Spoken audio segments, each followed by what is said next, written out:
जय हिंद साथियों। अगर आपने हमारी संपूर्ण पिछली कक्षा नहीं देखी है तो प्लेलिस्ट में जाकर संपूर्ण पिछली कक्षाओं का अवलोकन करें। आज उन संपूर्ण कक्षाओं का हम टेस्ट लेंगे।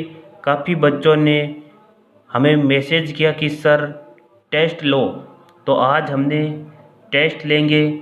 जितने भी मैंने पूर्व में पढ़ाया है उन सभी टॉपिकों का टेस्ट है।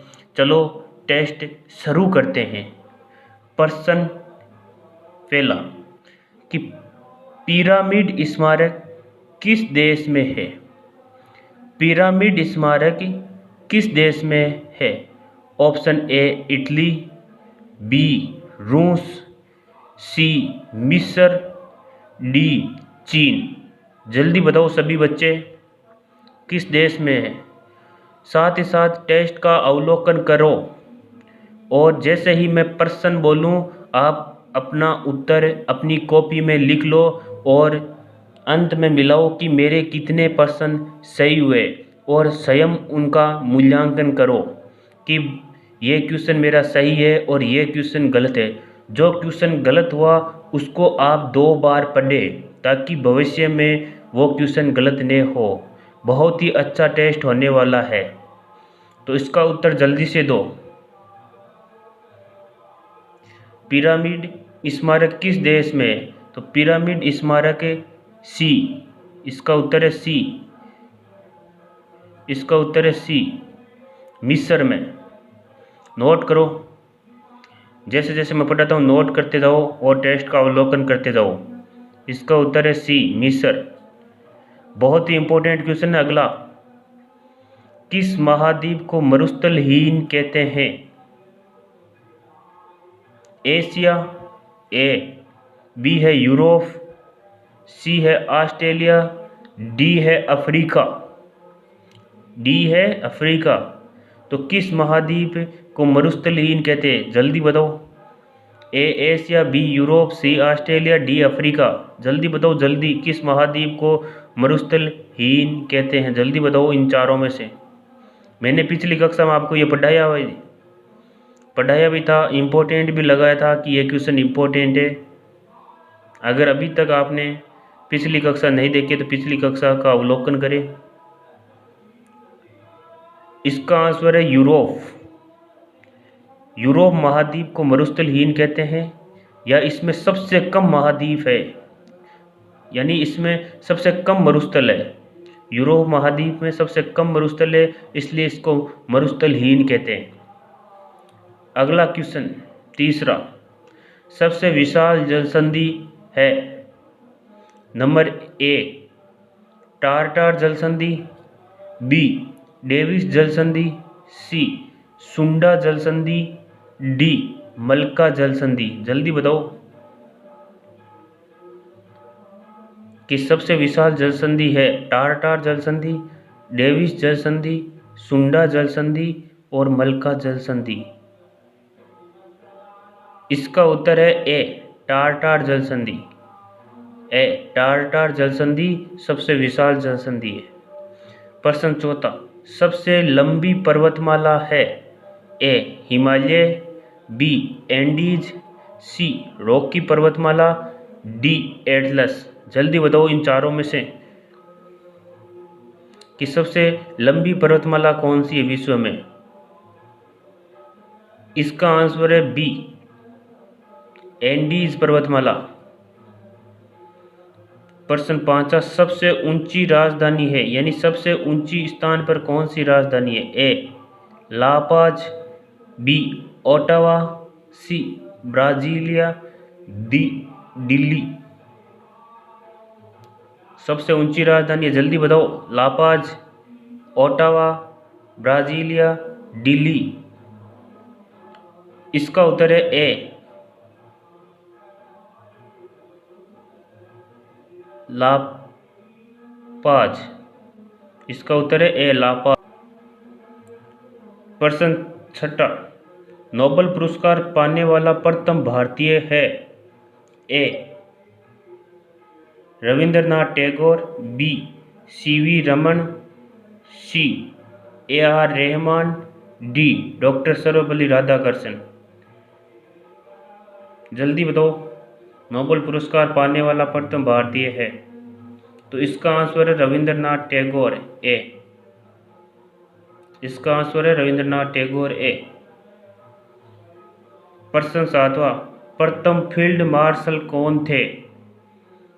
S Mukherjee, general Cariappa, M Rajendra Singh, D general Manik Shah. जल्दी बताओ, प्रथम फील्ड मार्शल कौन थे? बहुत इंपॉर्टेंट क्वेश्चन है ये। S Mukherjee, general Cariappa, M Rajendra Singh, general Manik Shah. तो इसका आंसर है डी जनरल मानिक शाह। प्रश्न 8, वाटर लिली किस देश का राष्ट्रीय चिन्ह है? ए बांग्लादेश, बी नॉर्वे, सी इटली, डी स्पेन। जल्दी बताओ, बांग्लादेश, नॉर्वे, इटली या स्पेन, इनमें से कौन सा किस देश का राष्ट्रीय चिन्ह वाटर लिली है? तो इसका आंसर है ए वाटर लिली, बांग्लादेश। बहुत इंपॉर्टेंट ही है। वेटल किस देश का राष्ट्रीय चिन्ह है? A Canada, B Australia, C New Zealand, D France. इनमें से कौन सा होगा बताओ, वेटल किस देश का राष्ट्रीय चिन्ह है? तो इसका आंसर है बी ऑस्ट्रेलिया। पवन चक्की का देश किसे कहते हैं? ये मैंने पढ़ाते समय बताया भी था आपको, इंपॉर्टेंट भी लगाया था। जल्दी बताओ, पवन चक्की का देश किसे कहते हैं? ए डेनमार्क।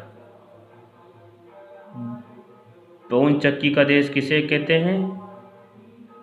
ए डेनमार्क को पवन चक्की का देश कहते हैं।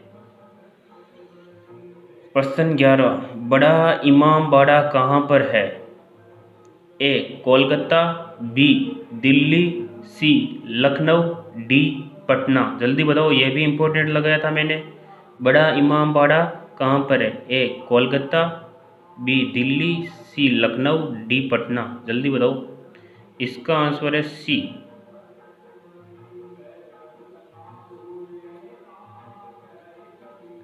इसका आंसर है सी लखनऊ। बड़ा इमाम बाड़ा कहाँ पर है? लखनऊ में। ये 12वां क्वेश्चन बहुत इंपॉर्टेंट है, मैंने इंपॉर्टेंट लगाया था कि कोणार्क मंदिर का निर्माण किसने करवाया? ए राजा महान सिंह तोमर, बी नरसिंह देव प्रथम, सी नरसिंह देव द्वितीय, डी गंगा देव ने। जल्दी बताओ, ये भी बहुत इंपॉर्टेंट कराया था मैंने। कोणार्क मंदिर का निर्माण किसने करवाया? राजा मान सिंह तोमर, नरसिंह देव प्रथम, नरसिंह देव द्वितीय या गंगा देव ने। तो इसका आंसर है बी आंसर नोट करो, नरसिंह देव प्रथम। द्वितीय मत कर देना, गलत हो जाएगा, प्रथम याद रखना। अगला क्वेश्चन है, प्रथम चीफ ऑफ आर्मी स्टाफ कौन थे? S Mukherjee, general Cariappa, general M Rajendra Singh, general Manik Shah. प्रथम चीफ ऑफ आर्मी स्टाफ कौन थे? बताओ, इसका आंसर है C general M Rajendra Singh. General M Rajendra Singh. अगला क्वेश्चन 14, अजंता की गुफाओं का निर्माण किसने करवाया? बहुत इंपॉर्टेंट कराया था मैंने पढ़ते समय। अब बताओ, किस किस को याद रहा है? बौद्धों द्वारा, राष्ट्रकूटों द्वारा, गुप्त शासक, चंदेल राजाओं ने। बताओ, बौद्धों द्वारा, राष्ट्रकूट द्वारा, गुप्त शासक या चंदेल राजाओं द्वारा। तो इसका आंसर है गुप्त शासक। प्रश्न 15, विवेकानंद रॉक मेमोरियल कहाँ पर है? ये भी मैंने इंपॉर्टेंट कराया था। ए तमिलनाडु, बी महाराष्ट्र, सी बिहार, डी पश्चिम बंगाल। बताओ कहाँ पर है विवेकानंद रॉक मेमोरियल? कहाँ पर है बताओ। तो इसका आंसर है आपको ए तमिलनाडु। अगला क्वेश्चन 16वां, कुतुब मीनार की ऊंचाई कितनी है? 70 मीटर, 78.5 मीटर, 82.5 मीटर, 72.5 मीटर। बताओ कुतुब मीनार की ऊंचाई कितनी है? 70 मीटर, 78.5 मीटर, 82.5 मीटर या 72.5 मीटर? पढ़ाते समय मैंने बताई थी। तो इसका आंसर है डी, 72.5 मीटर। 17वां क्वेश्चन, दिलवाड़ा का जैन मंदिर का निर्माण किसने करवाया? ये भी इम्पोर्टेंट है। ए गंगदेव, बी विमल शाह, सी विष्णुवर्धन, डी मान सिंह तोमर। बताओ। तो इसका आंसर है विमल शाह। विमल शाह ने दिलवाड़ा का जैन मंदिर का निर्माण करवाया। प्रश्न 18, भजन सोपारी का संबंध किस वाद्य यंत्र से है? ए संतूर, बी तबला, सी बांसुरी, डी वायलिन। ये मैंने वाद्य यंत्र और उसके वादक टॉपिक पढ़ाया हुआ है आपको, ट्रिक के साथ पढ़ाया था मैंने कि मैंने इन सभी के ट्रिक भी बताई थी आपको। बताओ इसका आंसर क्या होगा? भजन सोपारी का संबंध किस वाद्य यंत्र से है? संतूर, तबला, बांसुरी, वायलिन। तो इसका आंसर है ए संतूर। अगर आपने वो ट्रिक नहीं देखी है तो जाके कक्षा देखें और सभी ट्रिकों को सीखें। वी कुंजमणि का संबंध किस वाद्य यंत्र से है? बांसुरी, सरोद, तबला, सितार। बताओ। इसकी भी मैंने सब वाद्य यंत्रों की मैंने ट्रिक के साथ उसके वादक याद करवाए थे, जाके आप प्ले लिस्ट से वो कक्षा देख ले। वी कुंजमणि का संबंध किस वाद्य यंत्र से? बांसुरी, सरोद, तबला, सितार। तो इसका आंसर है बांसुरी। ग्रैमी पुरस्कार किस क्षेत्र से संबंधित है? ये भी इम्पोर्टेंट है। साहित्य, ए, बी संगीत, सी खेल, डी विज्ञान के क्षेत्र से। तो इसका आंसर क्या है? बताओ। ग्रैमी संगीत के क्षेत्र से। गे की ध्वनि मैंने ट्रिक भी बताई थी इसकी। ये पुरस्कार वाला टॉपिक भी पढ़ाया हुआ है आपको। संगीत के क्षेत्र से इसका आंसर बी है भाई। प्रश्न 21वां बहुत इंपॉर्टेंट है, आपको ऐसे क्वेश्चन कहीं नहीं मिलेंगे, केवल आपको मिलिट्री फोर्स जॉब के चैनल पर ही मिलेंगे। यह भी इम्पोर्टेंट है कि एशिया का नोबेल पुरस्कार किसे कहते हैं? एशिया का नोबेल पुरस्कार किसे कहते हैं? ए रमन मैग्सेसे पुरस्कार, बी भारत रत्न, सी ऑस्कर और डी कलिंग। बताओ इन चारों में से कौन होगा? एशिया का नोबेल पुरस्कार किसे कहते हैं?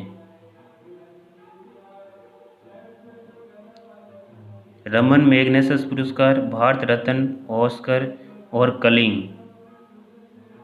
तब आपका आंसर होगा ए रमन मैग्सेसे पुरस्कार। प्रश्न 22, राजीव गांधी खेल रत्न पुरस्कार सर्वप्रथम किसे दिया गया? राजीव गांधी खेल रत्न पुरस्कार सर्वप्रथम किसे दिया गया? ए पीटी उषा, बी सचिन तेंदुलकर, सी जसपाल राणा, डी विश्वनाथ आनंद। बताओ। राजीव गांधी खेल रत्न पुरस्कार सर्वप्रथम किसे दिया? पीटी उषा, सचिन तेंदुलकर, जसपाल राणा, विश्वनाथ आनंद। ये भी मैंने आपको पढ़ाया हुआ है। बताओ। तो इसका आंसर है डी विश्वनाथ आनंद को। किसको दिया गया था? विश्वनाथ आनंद को। प्रश्न 23, परमवीर चक्र सर्वप्रथम किसे दिया गया? A general Cariappa, major Somnath, Manik Shah, major Kuldeep. बताओ कि परमवीर चक्र सर्वप्रथम किसे दिया गया? जनरल करियप्पा, मेजर सोमनाथ, मानिक शाह या मेजर कुलदीप को। तो इसका आंसर है बी मेजर सोमनाथ मरणोपरांत। मैंने बताया हुआ है। ज्ञानपीठ पुरस्कार का संबंध किस क्षेत्र से है? यह भी मैंने बताया था। साहित्य के क्षेत्र से, संगीत, विज्ञान या फिल्म। जल्दी बताओ। तो इसका आंसर है साहित्य के क्षेत्र से। प्रश्न 25, कीवी किस देश का राष्ट्रीय पक्षी है? जल्दी बताओ। Japan, Canada, New Zealand, Australia. बताओ कीवी किस देश का राष्ट्रीय पक्षी है? तो इसका आंसर है न्यूजीलैंड। आज की टेस्ट सीरीज हम यहीं ख़त्म करते हैं और कमेंट बॉक्स में ज़रूर बताना कि आपके कितने क्वेश्चन सही हुए हैं 25 में से। नेक्स्ट वीडियो में मिलते हैं। अगर अभी तक आपने हमारे चैनल को सब्सक्राइब नहीं किया तो सब्सक्राइब कर लो और पिछली संपूर्ण कक्षाओं का अवलोकन करो। और आगे इससे भी बड़ा टेस्ट होगा, आपको 50 क्वेश्चनों का टेस्ट होगा। उस टेस्ट में सभी शामिल होना और अपना मूल्यांकन करना और कमेंट में यह भी बताना कि कितने क्वेश्चन मेरे सही हो रहे हैं। मिलते हैं नेक्स्ट कक्षा में। कमेंट में जय माता जी ज़रूर लिखना और जय हिंद।